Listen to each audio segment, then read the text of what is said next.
નહીં જો નેહાર છમ નહીં જો નહીં જો આજ રજા રાખે એ તો મને ખબર છે કે નહીં જો તું દેખો જ છે પણ જો નહીં નું કારણ બોલ એ જગન બેહીદા તારા દોથી તું હું એકલો દાર મારવા જતા બહેન લઈ અને તાર માન થઈ જણો આ તારા નેહાર જવાનું એટલે તને તો લઈ જો અને નેહાર જવાનું કારણ નહીં એ કારણ કયું છે મને કદાચ નાખી દીધું હું આગો પાછો થઈ જાય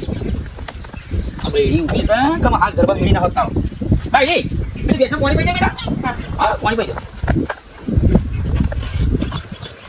પેલો ભરેલ વેલ હું આવે પાણી મેલી હેડ બોલ હાલ ચોકાણ હું તો કોઈ છોકરો આગળ જાય પણ આ તો નાટક વાળો બોલ ને હાલ થેલો લે જાય હું તો કોઈ શિક્ષક બને કોઈ આર્મી નોકરી લે ઉપાડ લે હાલ કા થેલો લે જાય પહેણે છું હું આ પહેણે મને શરમ ના આવે મને એની